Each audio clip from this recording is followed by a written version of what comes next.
साथियों नमस्कार। प्रारंभ करते हैं जीएस के प्रश्न को। कल का हमारा जो अंतिम प्रश्न था वो यही था, जिसमें हमने देखा कि इनका जो यमुना नदी तंत्र है उसके जो नदी सहायक नदियाँ हैं उनका पश्चिम से पूर्व की ओर का क्रम क्या है, जिसमें हमने चंबल सिंध बेतवा केन करके एक चंबल सिंध बेतवा और केन, इसका वेस्ट से ईस्ट का क्रम था, ये हमने देख लिया था। ठीक है, चलिए तो आज का पहला प्रश्न है हमारा। देखिए ये बशर्ते इसमें से चारों स्थल महत्वपूर्ण नहीं है, पर इनमें से दो स्थल काम के हैं, इसलिए मैं ये क्वेश्चन आपको करा रहा हूँ। ठीक है, चलिए इसमें लौह खनिज के कुछ उत्पादक क्षेत्र बताए गए हैं और एक साइड इनके देश बताए गए हैं। यहाँ पर सबसे महत्वपूर्ण यह है जो मैं आपको कजाकिस्तान, उज्बेकिस्तान, किर्गिस्तान, तजाकिस्तान, ये सब कंट्रीज़ है ना, इनकी लोकेशन बताऊंगा, कौन कैसे बॉर्डर टच करते हैं और इनकी राजधानियाँ बताऊंगा। इनसे कभी ना कभी बेहतरीन क्वेश्चन बनने वाला है, मैं आपको बता रहा हूँ, इसलिए हम यहाँ पर आज ये करेंगे। तो पहली बात, जो फ्रांस है इसमें दो लौह लौह खनिज उत्पादक क्षेत्र हैं। एक तो पिरेनीज है, पायरेनीज कहते हैं, और एक नॉर्मैंडी है, यानी नॉर्मैंडी जर्मनी में नहीं फ्रांस में है। तो फ्रांस के दो लौह खनिज उत्पादक क्षेत्र हैं, पायरेनीज और नॉर्मैंडी। बाकी क्रिवोई राग ये यूक्रेन का ही है और करागांडा ये कजाकिस्तान का ही है। मैं कहता हूँ आप ये दोनों न करिए, बट इन दोनों को कर लीजिएगा, ये फ्रांस में है, लौह उत्पादक क्षेत्र है। कौन कौन से? पायरेनीज और नॉर्मैंडी। चलिए अब एक बार मैं आपको जो मध्य एशिया है उसमें जो 5 कंट्रीज आती हैं, एक है कजाकिस्तान, उज्बेकिस्तान, ताजिकिस्तान, किर्गिस्तान और तुर्कमेनिस्तान। तो हम इन्हें कैसे करेंगे? सबसे पहले एक ले लीजिए बीच में उज्बेकिस्तान। कौन? उज्बेकिस्तान। अब इसके ऊपर में है हमारा कजाकिस्तान, कजाकिस्तान, यह है कजाकिस्तान, कजाकिस्तान है। फिर यहाँ पर आता है हमारा तुर्कमेनिस्तान, तुर्कमेनिस्तान, तुर्कमेनिस्तान आया। उसके बाद यहाँ से आया हमारा किर्गिस्तान, किर्गिस्तान। यहाँ से आया हमारा ताजिकिस्तान और यहाँ से आता है अफगानिस्तान, अफगानिस्तान। देखिए पहली बात आपको क्या करना है, उज्बेकिस्तान हमारा बीच में है, उसके ऊपर में यह है कजाकिस्तान, यह है तुर्कमेनिस्तान, यह है हमारा किर्गिस्तान, यह है ताजिकिस्तान और यह अफगानिस्तान है। ये 5 कंट्रीज मेनली याद करनी थी हमें, अफगानिस्तान तो नीचे पे आता है। अब यहाँ पर से हमने क्या सीखा, इस साइड को ये क्या है, ये क्या है हमारा जो कैस्पियन सागर है, कैस्पियन सागर यहाँ पर है। तो हमें पता है कैस्पियन सागर की ट्रिक क्या है, तारीख है, जिसमें कजाकिस्तान और तुर्कमेनिस्तान लगते हैं, उज्बेकिस्तान नहीं लगता, क्योंकि ये तो बीच में फंस गया यहाँ पे, ध्यान रहेगा आपको। तो अब देखते हैं हम इनकी राजधानियां याद करते हैं। तो कजाकिस्तान लिखा आपने, कजाकिस्तान की राजधानी है अस्ताना, अस्ताना। कजाकिस्तान की राजधानी क्या, अच्छे से लिखते हैं। एक बार फिर से मैं आपको बता देता हूँ, यह है उज्बेकिस्तान, उज्बेकिस्तान बनाइए मेरे साथ, यह है हमारा कजाकिस्तान, यह है हमारा तुर्कमेनिस्तान, यह है हमारा किर्गिस्तान, यह है हमारा ताजिकिस्तान, ये किर्गिस्तान, ये ताजिकिस्तान, और फिर यहाँ से अफगानिस्तान आता है। ये क्या था हमारा, ये था तुर्कमेनिस्तान। समझ में आ गया इतना? तो उज्बेकिस्तान क्या है, घिरा हुआ देश है, ठीक है, चारों ओर से। अब हम इनकी राजधानियाँ देखते हैं। सबसे पहले हमने कजाकिस्तान बताया, कजाकिस्तान, इसकी राजधानी है अस्ताना, अस्ताना। उसके बाद उज्बेकिस्तान, उज्बेकिस्तान, इसकी राजधानी है ताशकंद। उसके बाद हमने देखा तुर्कमेनिस्तान, तुर्कमेनिस्तान, इसकी राजधानी है अशगाबाद। कैसे याद करें ये भी सिखाऊंगा एक दो में, ठीक है, अशगाबाद। फिर हमने देखा ताजिकिस्तान, ताजिकिस्तान, इसकी है दुशांबे। और एक है किर्गिस्तान, क्या, किर्गिस्तान, इसकी है, किर्गिस्तान की है हमारी बिश्केक, बिश्केक। देखिए तो एक मैं आपको जो ट्रिक बताता हूँ वो है तुर्कमेनिस्तान की। बताओ, तुर्कमेनिस्तान आपको पता है तुर्की लोग जो आए थे यहाँ, आक्रमण भी किया था जिन्होंने, तो उनके पास जो घोड़े थे वो बेहतरीन घोड़े थे उनके पास। हमें पता है जो भारत क्या करता था, घोड़ों को आयात भी करता था, कहाँ से, तुर्की वाले एरिया से ही करता था। तो तुर्कमेनिस्तान क्या है हमारे, तुर्कमेनिस्तान की राजधानी अशगाबाद, अश्रु से याद करिए, अशगाबाद, तुर्कमेनिस्तान की राजधानी अशगाबाद। कजाकिस्तान अस्ताना, बार बार बोलिए, खुद याद रखेंगे, Kazakhstan Astana. Uzbekistan Tashkent, Uzbekistan Tashkent. और किर्गिस्तान का बिश्केक, किर्गिस्तान का की से के से कनेक्ट करिए, किर्गिस्तान का बिश्केक। और ताजिकिस्तान का है हमारा दुशांबे। ये 5 राजधानियां याद कर लीजिएगा बार बार, कजाकिस्तान की अस्ताना, उज्बेकिस्तान की ताशकंद, तुर्कमेनिस्तान की अशगाबाद, ताजिकिस्तान की दुशांबे और किर्गिस्तान की बिश्केक है। ठीक है, चलिए अब प्रारंभ करते हैं अगले क्वेश्चन को। इस क्वेश्चन को कर लीजिएगा। अगला प्रश्न बेहद सिंपल फैक्ट, निम्नलिखित में से कौन सा एरिया है जहां खट्टे रसीले फलों का उत्पादन बहुत होता है? खट्टे रसीले फल, तो हमें खट्टे फलों के बारे में आपको पता है, जो भूमध्य सागरीय प्रदेश है, भूमध्य रेखीय नहीं, भूमध्य सागरीय, यहाँ हमें पता है कौन सा, यहाँ के जो मौसम है उसकी क्या विशेषता है, विंटर वेट समर ड्राई। ये लिख लीजिएगा, विंटर वेट समर ड्राई, यानी जो शीत ऋतु है वो तो नमी वाली होती है, शीत ऋतु में वर्षा होती है यहाँ, जबकि समर है जो गर्मी है वो तब वर्षा नहीं होती है और वो ड्राई रहती है। तो विंटर वेट, समर ड्राई, यानी शीत ऋतु में वर्षा कहाँ होती है, जो भूमध्य सागरीय प्रदेश है वहाँ होती है। और ये भूमध्य सागरीय प्रदेश कौन से फलों के लिए जाना जाता है, खट्टे और रसीले फलों, जैसे संतरे, नींबू, अंजीर, इन सभी के लिए, इन सभी का उत्पादन होता है भूमध्य सागरीय प्रदेशों में। ठीक है, तो ये याद कर लीजिएगा, भूमध्य सागरीय प्रदेश, विंटर वेट, समर ड्राई, और इस दौरान खट्टे फलों का उत्पादन होता है। चलिए आगे बढ़ते हैं, अगला क्वेश्चन देखते हैं हम। ठीक है, ये भी मोस्ट रिपीटेड क्वेश्चन, सब कर लोगे मुझे मेरे ख्याल से। देखिए, टाइफून कैसे याद करोगे, तूफान। चीन क्या है, हमारे लिए एक तूफान जैसा ही है ना, मैंने ऐसे ही खुद ही कनेक्ट किया। चीन बहुत वो बनने की कोशिश करता है, वर्ल्ड नंबर 1 बनने की कोशिश करता है, और तूफान हर जगह तूफान ही लेके आ रखा है। चाहे दक्षिण प्रशांत एशिया में देख लो, अफ्रीका के कंट्रीज में देख लो, भारत के लिए देख लो, मध्य एशिया में देख लो, अमेरिका के साथ देख लो, हर जगह कहीं ना कहीं हलचल मचा के रखी है उसने। तो टाइफून चीन से आप याद करेंगे। तो चक्रवात को चीन में क्या कहते हैं, टाइफून कहते हैं। और हरिकेन कहाँ, हरिकेन है हमारा यूएसए में। कर लोगे। विली विलीज तो सबको पता होता ही है, ऑस्ट्रेलिया में। अब बचा बेगुओ, नया वर्ड मिल गया बेगुओ, ये फिलीपींस में कहते हैं इसे, चक्रवात को। तो समझ में आ गया, टाइफून चीन से, हरिकेन यूएसए का, विली विलीज ऑस्ट्रेलिया के हो गए, और बेगुओ नया शब्द मिल गया ना, तो ये चक्रवात का नाम है कहाँ, फिलीपींस में। और भारत में क्या कहते हैं, भारत में चक्रवात साइक्लोन कहते ही हैं। ठीक है, चलिए आगे बढ़ते हैं। अगला क्वेश्चन देखिए। ठीक है, यूट्रोफिकेशन। हाँ, आज इन्वायरमेंट के भी बहुत सारे क्वेश्चन हैं, तो आपका इन्वायरमेंट का टॉपिक इन पीवाईक्यू की सीरीज से कंप्लीट हो जाएगा। मतलब अगर आप बने हैं तो धीरे धीरे नहीं सही, पर सारी चीजें यहाँ पर आने वाली हैं। ठीक है, देखिए, यूट्रोफिकेशन यानी सुपोषण के संबंध में निम्नलिखित में से कौन सा कथन सही है। सबसे पहले समझते हैं यूट्रोफिकेशन क्या होता है। यूट्रोफिकेशन का तात्पर्य होता है कि जो जलीय निकाय होते हैं वहां जो फर्टिलाइजर्स हो गए, या फिर मतलब सुपोषण का तात्पर्य क्या समझे, पोषक तत्व वहां पर ज्यादा चले जाएंगे। जैसे कोई नदी है वहां, अब जैसे हम फर्टिलाइजर से यूज करते हैं, उर्वरक यूज करते हैं, तो उनमें क्या होता है, नाइट्रेट होता है, फॉस्फोरस होता है, पोटेशियम होता है। अब वो बह के कहाँ चले जाता है, नदी में चले जाता है। अब नदी में क्या हो गए, पोषक तत्वों की क्या हो गई, वृद्धि हो गई। अब जब ये पोषक तत्वों की वृद्धि हो जाती है, इसे ही कहते हैं यूट्रोफिकेशन। तो आप क्या याद रखेंगे, यूट्रोफिकेशन किस किस के कारण हो रहा है, फॉस्फोरस, नाइट्रेट और पोटेशियम, ये मुख्य है। मतलब क्योंकि NPK यही हमारा जो फर्टिलाइजर्स यूज करते हैं उसमें प्रयुक्त होते हैं, और यही फर्टिलाइजर्स क्या होते हैं, बह के नदी जल निकायों में चले जाते हैं। ठीक है, चलो यूट्रोफिकेशन हमने समझा। अब देखिए, यह जल में घुलित ऑक्सीजन को कम कर देता है। सही बात है। देखिए, अब जल में पोषक तत्व क्या हो गए, अधिक हो गए।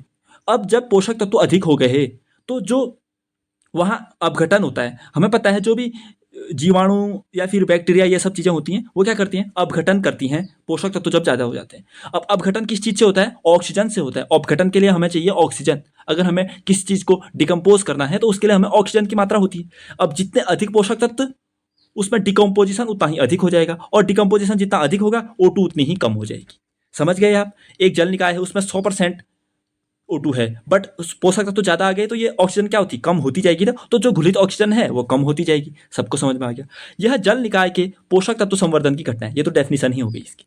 तो आप समझ पाए क्या होता है, ऑक्सीजन कैसे घट रही है, पोषक तत्व ज़्यादा, तो जो डिकम्पोजिशन का रेट है वो बढ़ जाएगा, और हमारी जो घुलित ऑक्सीजन है, डिजॉल्व ऑक्सीजन है, वो घट जाएगी।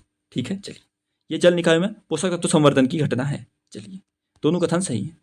अगला क्वेश्चन, डार्लिंग श्रृंखला। अब ये थोड़ा सा कंफ्यूजिंग है। ठीक है, डार्लिंग श्रृंखला ऑस्ट्रेलिया के किन तटों में अवस्थित है। सबसे पहले तो ये याद करिए, डार्लिंग श्रृंखला है कहाँ पर, ऑस्ट्रेलिया में है। देखिए, ऑस्ट्रेलिया का एक मैप बनाते हैं यहाँ पर रफ सा, ये है हमारा ऑस्ट्रेलिया।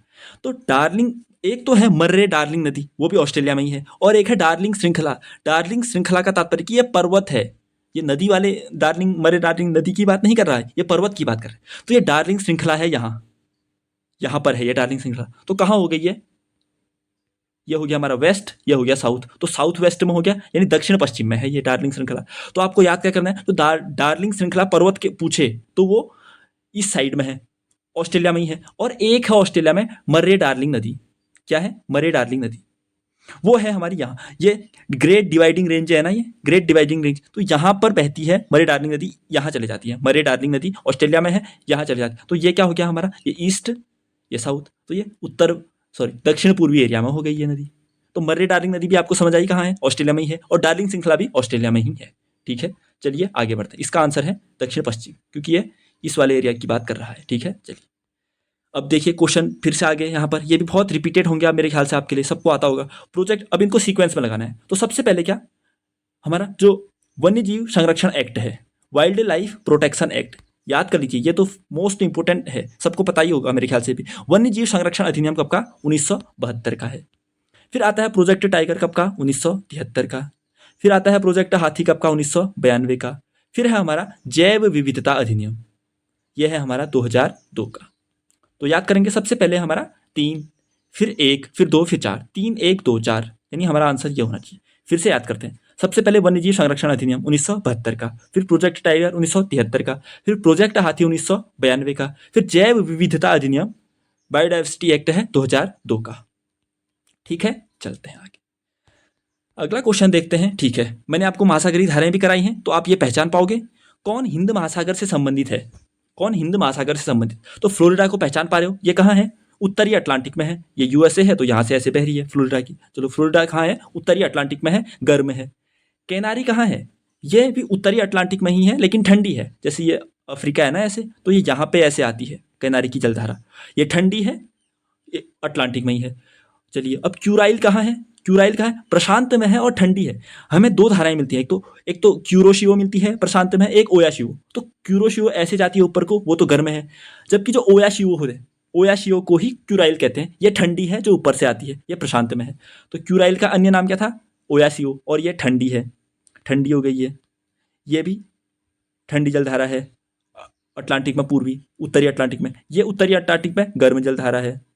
और अगुलास कहाँ है भाई, अगुलास कहाँ है, अब मैं बता के दिखाता हूँ। ये है हमारा अफ्रीका, ये है मोजाम्बिक। अब ये तो हमारा क्या है, पूरा हिंद महासागर हो गया नहीं, ये पूरा हिंद महासागर है। तो यहाँ पे बहती है अगुलास की धारा, यहाँ पे ये गर्म जलधारा है। अगुलास और मोजाम्बिक की धाराएं बताई होंगी मैंने आपको, देखिएगा। तो ये गर्म जलधारा है, तो ये है हिंद महासागर से संबंधित गर्म जलधारा। बाकी ये उत्तरी अटलांटिक से गर्म जलधारा, उत्तरी अटलांटिक से ठंडी जलधारा, प्रशांत से ठंडी जलधारा, ओयासियो भी इसका नाम है। चलिए, सिंपल सा ये क्वेश्चन कर लीजिए, बनेगा ये। देखिए, एक पारिस्थितिकी तंत्र में जब विभिन्न घटकों से पोषक तत्व आपस में गुजरते हैं, तो उसे क्या कहते हैं, जैव भू रासायनिक चक्र कहते हैं, बायो जियोकेमिकल साइकिल कहते हैं उसे। सिंपली ये टर्म याद कर लेना है, इनमें से क्या कहते हैं। तो जो पोषक तत्व क्या होते हैं, फ्लो होता है उनका, एनर्जी का फ्लो होता है, पोषक तत्वों का फ्लो होता है पारिस्थितिकी तंत्र में एक जगह से दूसरी जगह, तो इसे कहते हैं जैव भू रासायनिक चक्र कहते हैं, जैव भू रासायनिक चक्र कहते हैं। ठीक है, चलिए आगे बढ़ते हैं। ठीक है, अब देखिए, चलो ये भी कर ही लेते हैं मेरे ख्याल से। यहूदी तो आपको आजकल पता ही होगा, बहुत चर्चा में है, इजराइल। यहूदी कहाँ के हैं, इजराइल के। और लूर कहाँ का है, लूर है ईरान के। बस ये दो ही हैं महत्वपूर्ण मेरे ख्याल से। तो लूर है ईरान के, और यहूदी है इजराइल के। बशर्ते आप अन्य भी करना चाहते हैं तो जो टेडा है ये है लीबिया के, और जो बेजा है वो है हमारे मिस्र के। टेडा लीबिया के और बेजा मिस्र के हैं। बाकी महत्वपूर्ण है यहूदी इजराइल के हैं, याद करिए। और लर्स या लूर्स कहते हैं, ये ईरान के हैं। ठीक है, चलिए अगला क्वेश्चन। ठीक है, ये भी बहुत अच्छा क्वेश्चन है। भारत में मिट्टी बचाओ आंदोलन कहाँ से प्रारंभ हुआ। भारत में जो मिट्टी बचाओ आंदोलन है, तो वो एमपी में होशंगाबाद से प्रारंभ हुआ था। अब ये सिंपल फैक्ट है, इसमें क्या ही कर सकते हैं हम। तो मिट्टी बचाओ आंदोलन कहाँ से, होशंगाबाद से, मध्य प्रदेश से हुआ था। आज आपको वर्ल्ड मैपिंग, जो अफ्रीका की मैपिंग है ना, उससे बहुत सारी चीज़ें कराने वाला हूँ आगे। ठीक है, चलिए। तो मिट्टी बचाओ आंदोलन होशंगाबाद, मध्य प्रदेश से। अगर आपको वीडियो अच्छी लगती है तो लाइक करना कतई ना भूलें। ठीक है, चलिए। अब यहाँ पर एक साइड देश दे दिए हैं, एक साइड उनकी राजधानियाँ। तो ये करते हैं, ये है हमारा अफ्रीका का मैप। अब इसकी कंट्रीज, सबसे पहले कह रहा है मोरक्को। तो मोरक्को है यहाँ पर, इसकी कैपिटल है रबात, ये सही हो गया। ट्यूनीशिया है यहाँ पर, इसकी कैपिटल है ट्यूनिस, ये भी सही हो गया। अल्जीरिया है यहाँ पर, इसकी कैपिटल अल्जियर्स, ये तीन तो सही हो गए। केप वर्डे है यहाँ पर, केप वर्डे यहाँ पर है, अफ्रीका ही है तो अफ्रीका में ही आता है। इसकी राजधानी है प्रायरा, प्रायरा है किसकी राजधानी, केप वर्डे की राजधानी, तो ये गलत दिया है। बाकी यहाँ पर है माली, उसकी राजधानी है बमाको। तो क्या क्या देखा, मोरक्को यहाँ पर, इसकी कैपिटल रबात। ट्यूनीशिया यहाँ पर, इसकी कैपिटल ट्यूनिस। अल्जीरिया यहाँ पर, इसकी कैपिटल अल्जियर्स। और केप वर्डे यहाँ पर है और इसकी कैपिटल प्रायरा।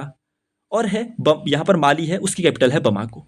तो इतनी कंट्रीज भी याद होगी, ये अफ्रीका की हैं, और प्लस इनके राजधानियाँ भी हमने याद करी। हमने मध्य एशिया के 5 कंट्रीज देख ली, उनकी राजधानियाँ देख ली हमने। और अब हम देखते हैं, अभी जो भूमध्य रेखा है वहाँ से भी कौन कौन से अफ्रीकी देश गुजरते हैं, उसकी भी ट्रिक सिखाऊंगा मैं आपको। ठीक है, चलिए।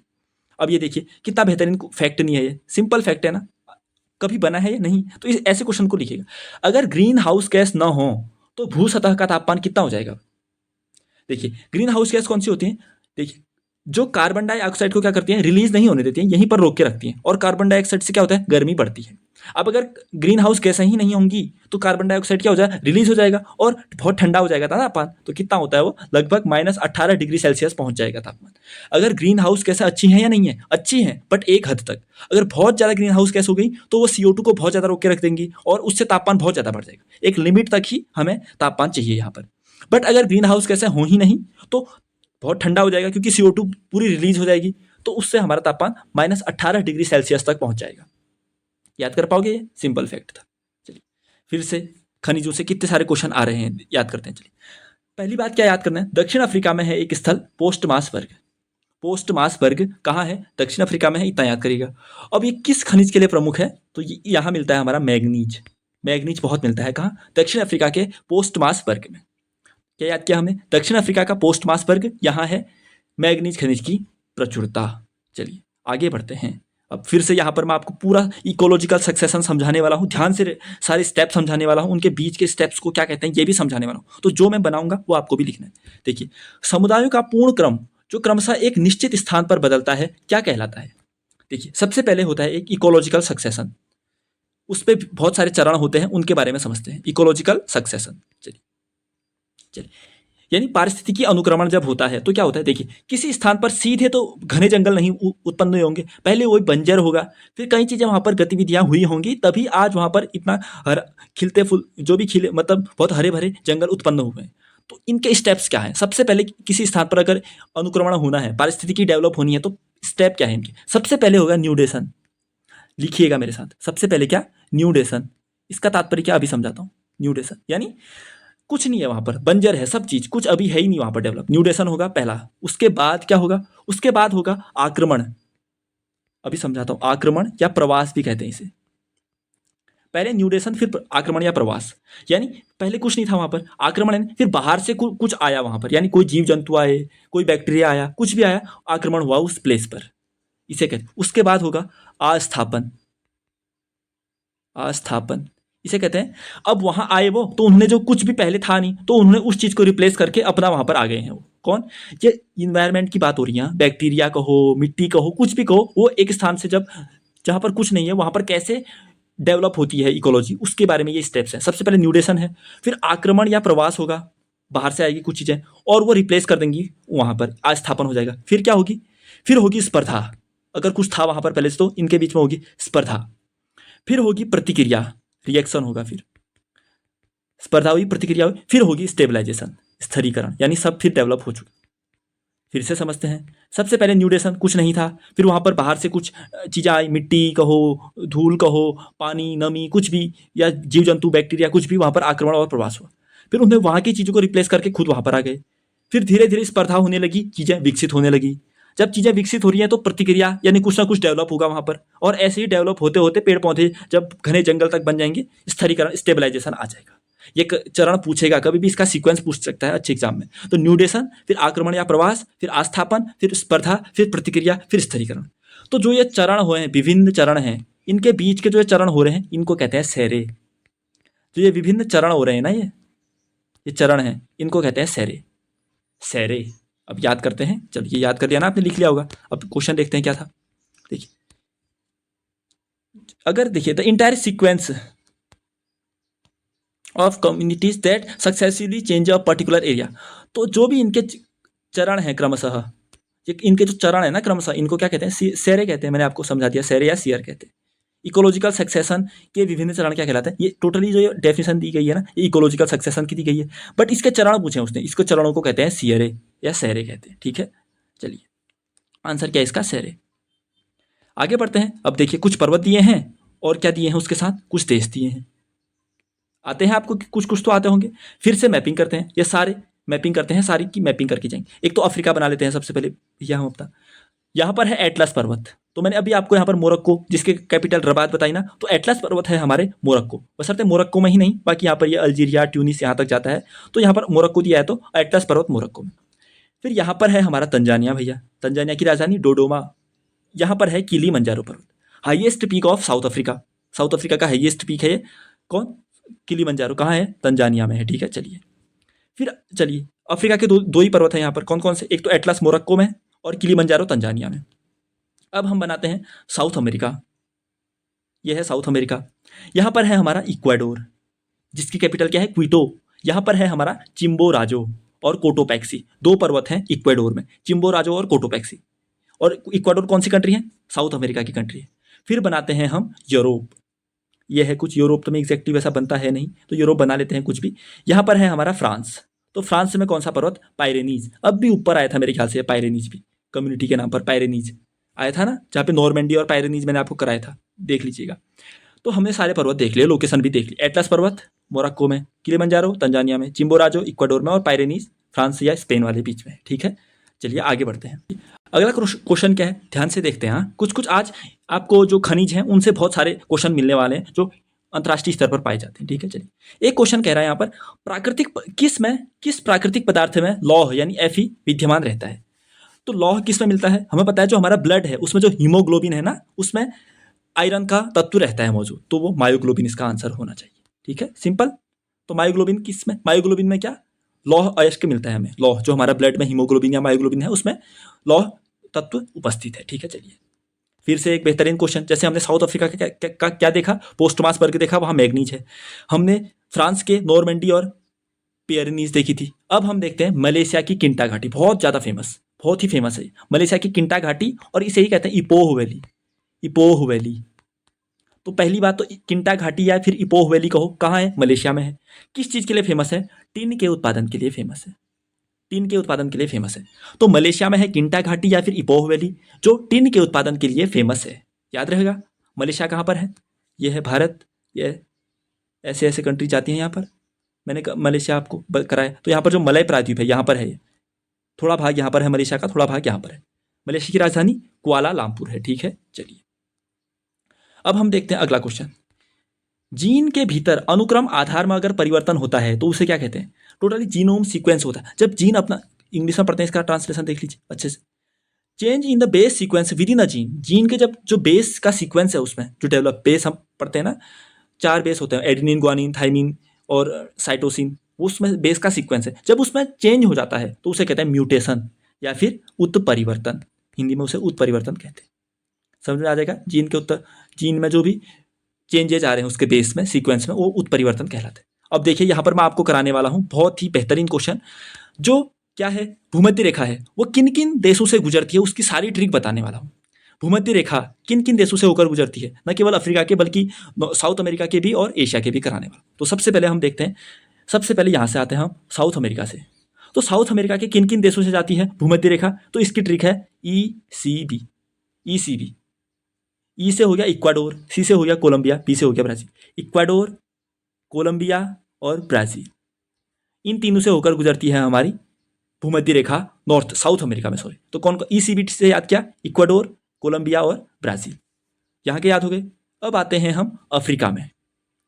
इसकी ट्रिक भी हम याद करेंगे, अच्छे से याद करके जाएंगे, ऐसे कोई हवा में नहीं, ध्यान से पढ़ेंगे। इसकी ट्रिक है duck GS। Duck GS, 2 S हैं यहाँ पर, ये ध्यान रखें, डक GS, मैंने आपको ट्रिक वाली क्लास में कराई है। तो अब डिकोड करते हैं। डी से हो गया डेमोक्रेटिक रिपब्लिक ऑफ कॉन्गो, जिसकी राजधानी है Kinshasa, democratic Republic of Congo.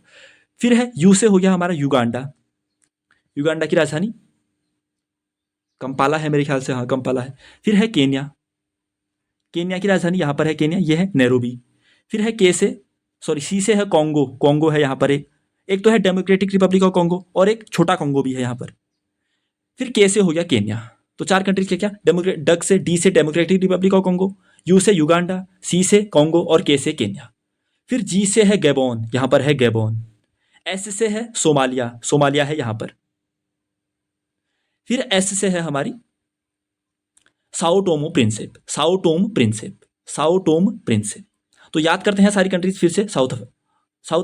दक्षिण में जो अफ्रीका महाद्वीप की कौन कौन सी कंट्रीज आती हैं भूमध्य रेखा से, डक GS।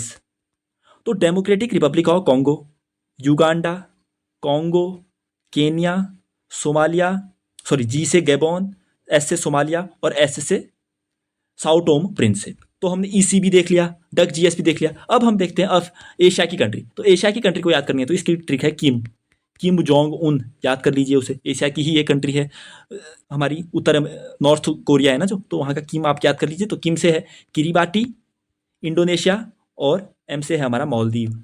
अब डिकोड करना भी आना चाहिए ना मालदीव को। अब एम से आप मलेशिया भी तो लगा सकते हो, बट याद होना चाहिए ना एम का मतलब मालदीव है।